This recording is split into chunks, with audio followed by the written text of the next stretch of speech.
আসসালামু আলাইকুম সবাইকে। আশা করি আপনারা সকলে অনেক ভালো আছেন এবং সুস্থ আছেন। স্ট্রিং এর এই ভিডিও টিউটোরিয়ালে আপনাদের সকলকে স্বাগতম। এখন আমরা যে কাজটা করব সেটা হচ্ছে স্ট্রিং কম্পায়ার। তো স্ট্রিং কম্পায়ারটা কীরকম, ধরুন ইউজারের কাছ থেকে আমি ইনপুট নিলাম হচ্ছে আমি নেম। আমি প্রথম অ্যারেতে ইনপুট নিব হচ্ছে ধরুন আরিফ। সেকেন্ড অ্যারেতেও আমি ধরুন ইনপুট নিব হচ্ছে আরিফ।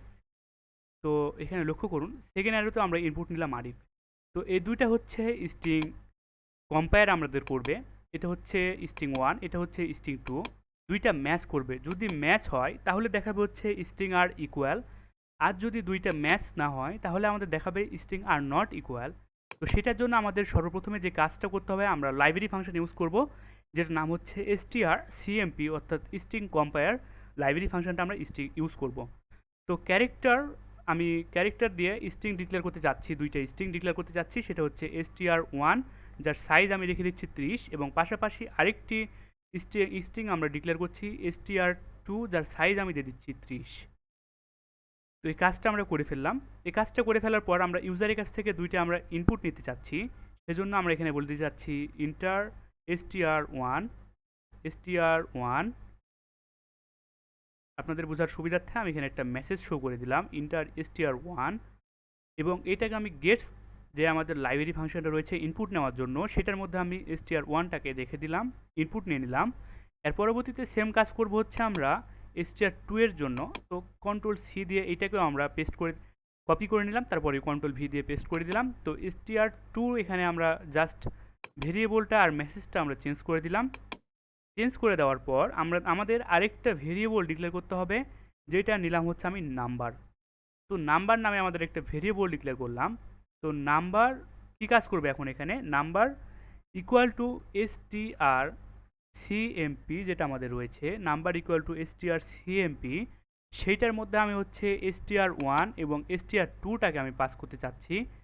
অর্থাৎ সেই ফাংশনের মধ্যে আমি str1 এবং str2টা আমি কী কাজ করব, এখানে পাস করে দিলাম।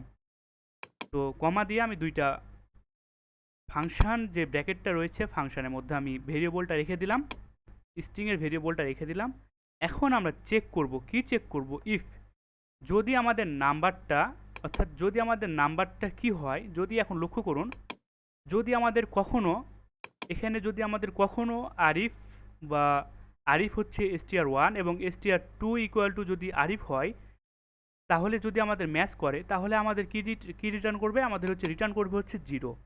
যদি আমাদের ম্যাচ করে, বা যদি আমরা বলে দিলাম যদি 0 হয়, বা এখানে আমরা বলে দিলাম এই দুইটা যদি সমান হয়, str1 এবং str2 এই দুইটা যদি আমাদের সমান হয়, তাহলে সেইটা আমরা কি কাজ করব, চেক করতেছি। সেইটা আমরা কি কাজ করতেছি, নাম্বার যে ভেরিয়েবলটা রয়েছে সেটার মধ্যে রেখে আমরা চেক করতেছি। সেইটা যদি সমান হয়ে যদি 0 হয়, অর্থাৎ 0-র মাধ্যমে আমরা চেক করতেছি, সেটা যদি 0 হয়, তাহলে প্রিন্টএফ ফাংশনের মাধ্যমে আমরা একটা মেসেজ শো করতে চাচ্ছি। সেই মেসেজটা হচ্ছে স্ট্রিং আর ইকুয়াল। তো এই কাজটা আমরা করে ফেললাম। এর পরবর্তীতে যদি আমাদের এই স্ট্রিং কম্পায়ার ফাংশনের মধ্যে str1 এবং str2 যদি, অর্থাৎ এখানে যদি আরিফ খান থাকে, তাহলে আমাদের দুইটা যদি ম্যাচ না হয়, সুতরাং এই দুইটা কিন্তু আমাদের ম্যাচ আর হচ্ছে না, এখানে খান বেশি আছে।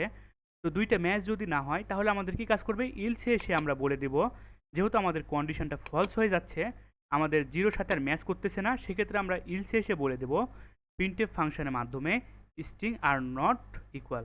তো এখান থেকে আমরা জাস্ট এটা কন্ট্রোল সি দিয়ে কপি করে নিলাম, কন্ট্রোল ভি দিয়ে পেস্ট করে দিলাম, এবং এখানে আর নট আমরা বলে দিলাম স্ট্রিং আর নট ইকুয়াল। তো এবার যদি প্রোগ্রামটা আমরা বিল্ড এবং রান করে দেখি আমাদের প্রোগ্রামটা ঠিক আছে কি না, আমাদের প্রোগ্রামটা আমরা বিল্ড এবং রান করে দেখি। আমাদের এখানে স্ট্রিং 1টা ইনপুট চাচ্ছে, তো আমি দিচ্ছি হচ্ছে আরিফ। স্ট্রিং 2এও আমি দিচ্ছি হচ্ছে আরিফ। তাহলে আমাদের কি দেখাবে, স্ট্রিং আর ইকুয়াল দেখানোর কথা। হ্যাঁ, আমাদের স্ট্রিং আর ইকুয়াল দেখিয়েছে, আমাদের প্রোগ্রামটা ঠিক আছে। আর পরবর্তীতে যদি আমরা এমন দুইটি সংখ্যা দেব যে দুইটা ম্যাচ করবে না, তো আমি দিচ্ছি হচ্ছে আরিফ। এর পরবর্তীতে দিচ্ছি আমি হচ্ছে আরিফ খান। তো আমি এখানে দিচ্ছি হচ্ছে আরিফ খান। তাহলে দুইটা হচ্ছে, দেখুন আমাদের দুইটা কিন্তু আর ম্যাচ করেনি, কারণ আমাদের স্ট্রিং 1-এ আছে আরিফ, স্ট্রিং 2-তে আছে আরিফ খান। দুইটা সংখ্যা আমাদের আর ম্যাচ করেনি, সেক্ষেত্রে আমাদের দেখাবে স্ট্রিং আর নট ইকুয়াল। তো আমাদের দেখাবে স্ট্রিং আর নট ইকুয়াল। তো এই পর্যন্ত আশা করি আপনারা সকলে বুঝতে পেরেছেন। আজকের ভিডিও টিউটোরিয়ালটি এই পর্যন্ত থাকবে। আমি আপনাদের বোঝানোর সুবিধার্থে একটু ছোট করে নিচ্ছি যেন আপনারা বিষয়টা বুঝতে পারেন। তো দেখুন আমি একটু ছোট করে নিলাম। আমি আপনাদেরকে একবার রিভিউ দিয়ে নিচ্ছি এখানে আমি কী কাজ করেছি। ভেরিয়েবল ডিক্লেয়ার করলাম। ভেরিয়েবল ডিক্লেয়ার করার পর স্ট্রিং 1টাকে আমি ইনপুট নিয়ে নিলাম। তার পরবর্তীতে স্ট্রিং 2টাকে ইনপুট নিয়ে নিলাম। ইনপুট নেওয়ার পর আমরা নাম্বার নামে একটা ভেরিয়েবল ডিক্লেয়ার করলাম। নাম্বারের মধ্যে আমরা রাখলাম স্ট্রিং কম্পায়ার করে, স্ট্রিং কম্পায়ার ফাংশনটা ক্যালকুলেশন করে আমাদের নাম্বারের মধ্যে রাখলাম। তো কি ক্যালকুলেশন করবে? দুইটা হচ্ছে কম্পায়ার করবে, দুইটা ম্যাচ কিনা। যদি ম্যাচ হয় তাহলে আমাদের এখানে বলে দিলাম, যদি নাম্বারটা যদি 0 হয়, ম্যাচ হয়ে যদি ম্যাচ যদি হয়ে যায় তাহলে আমাদের কি হবে? স্ট্রিং আর ইকুয়াল দেখাবে। আর যদি ম্যাচ না হয় তাহলে এখানে আমাদের কন্ডিশনটা ফলস হবে, তাহলে আমাদের ইলসে চলে আসবে। ইলসে এসে দেখাবে স্ট্রিং আর নট ইকুয়াল। তো আজকের ভিডিও টিউটোরিয়ালটি এ পর্যন্তই। আপনারা সকলে ভালো থাকুন, সুস্থ থাকুন। দেখা হবে নেক্সট ভিডিও টিউটোরিয়ালে। সকলকে ধন্যবাদ। আল্লাহ হাফেজ।